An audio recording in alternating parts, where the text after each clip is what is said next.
চক মোগলটলি ঢাকা 13টা 34 মিনিটের সময় আমরা fire service civil defence station Lalbagh থেকে সংবাদ পাওয়ার সাথে সাথে ঘটনাস্থলে 2টা ইউনিট পাঠানো হয়। আপনারা জানেন যে চক মোগলটলি এলাকাটা অত্যন্ত যানজট এলাকা এবং লালবাগ থেকে 2টা ইউনিট ঘটনাস্থলের দিকে রওনা হয় এবং যেহেতু চক বাজারে আগুনটা 8তলা ভবনের 3 তলায় ভয়াবহতার কারণে আমরা হেডকোয়ার্টার থেকে আরো 4টা ইউনিট আমরা ঘটনাস্থলে পাঠাই। ঘটনাস্থলে উপস্থিত হয় আমাদের লালবাগ ফায়ার স্টেশন, দেখে প্রচন্ড ধোঁয়া, অর্থাৎ 8তলা ভবনের মাত্র একটা সিঁড়ি এবং সিঁড়ির মাত্র দৈর্ঘ্য 2 ফিট, যার কারণে 3তলা ভবনের একবারে সামনে যে রুমটা ছিল ওই রুমে আগুন ছিল, প্রচন্ড ধোঁয়া ছিল এবং আমাদের ফায়ার সার্ভিস সিভিল ডিফেন্সের যারা ফায়ার ফাইটার ছিল অত্যন্ত দক্ষতার সাথে ব্রিদিং অ্যাপারেটাস পরে আগুনটাকে নির্বাপন করার জন্য চেষ্টা করে এবং প্রত্যেকটা গুদামের শাটার গুলো ছিল তালাবদ্ধ অবস্থায়। এই তালাগুলো আমাদেরকে খুলতে হয়েছে, অনেক চ্যালেঞ্জ ছিল এই আগুনটা নির্বাপন করতে এবং সাথে সাথে এসে আমাদের সিদ্দিক বাজার ফায়ার স্টেশন থেকে আরো 4টা ইউনিট ঘটনাস্থলে আসে, তাদের সাথে কাজে যোগ দেয় এবং আমরা 1 ঘন্টা 45 মিনিটের ভিতরে আগুনটা সম্পূর্ণভাবে নিয়ন্ত্রণে নিয়ে আসতে পারি। এখন আমাদের ভিতরে কার্যক্রম চলমান অবস্থায় আছে। ভিতরে কিন্তু প্রত্যেকটা গুদামে যেগুলো কাটছি আমরা তালা, সেগুলো শাটার খোলার পর দেখা যাচ্ছে যে রুম ভর্তি করা প্লাস্টিক, ছাতা, অন্যান্য ইলেকট্রিক পণ্য মালামালগুলো এই গুদামে রক্ষিত অবস্থায় আছে।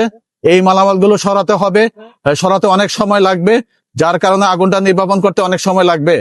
আর বিশেষ করে ফায়ার সার্ভিস সিভিল ডিফেন্স যথাসময়ে সঠিক সিদ্ধান্তের কারণে আশেপাশে যে মার্কেট ছিল, যে মার্কেট গুলো ছিল, পাইকারি মার্কেট গুলো ছিল, আশিক টাওয়ার ছিল, খাজা টাওয়ার ছিল, আশেপাশে কোনো জায়গায় আগুনটা ছড়াতে পারে নাই এবং আমরা দ্রুততার সাথে আগুনটা নির্বাপন করি। আগুনের ক্ষতি এবং উদ্ধার এই বিষয়ে এখনো বলা যাচ্ছে না, কারণ আমরা আগুন নির্বাপন করার কার্যক্রমে চলমান অবস্থায় আছি। আর উদ্ধারের পরিমাণ এটা পরে বলা যাবে। আর আগুনের কারণটা আমাদের একটা কমিটি গঠন হবে, তারপরে আমরা বলতে পারবো।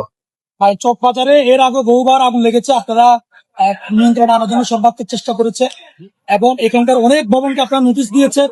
এই ভবনগুলো আসলে ঝুঁকিপূর্ণ মনে হচ্ছে কিনা, বা আপনাদের যে ফায়ারের যে বিষয়গুলো সেই বিষয়গুলো মেনে এখানকার ভবনগুলো হচ্ছে কিনা, একটার সাথে একটা কিন্তু লাগোয়া। ধন্যবাদ আপনাকে। আপনি জানেন যে পুরান ঢাকায় ঐতিহ্যবাহী একটা চক বাজার জায়গা, এখানে দীর্ঘদিন আগে এই বিল্ডিং গুলো হয়ে গেছে এবং এই বিল্ডিং গুলো যে অবস্থায় হয়েছে সেই অবস্থায় অগ্নি নির্বাপনের ব্যবস্থা খুবই কম এবং ফায়ার সার্ভিস সিভিল ডিফেন্স থেকে সেফটি প্ল্যান খুবই কম বিল্ডিং এর আমাদের আছে। এই বিল্ডিং গুলোকে ভবিষ্যতের জন্য এগুলোকে আস্তে আস্তে বিল্ডিং গুলো ফায়ার সার্ভিস থেকে সেফটি প্ল্যান গ্রহণ করতে হবে। যেমন খাজা টাওয়ারে মাত্র একটা সিঁড়ি, এই সিঁড়ি দিয়ে কিন্তু আমাদের একজন লোক গেলে পরে আরেকজন লোক যাওয়া যাচ্ছিল না।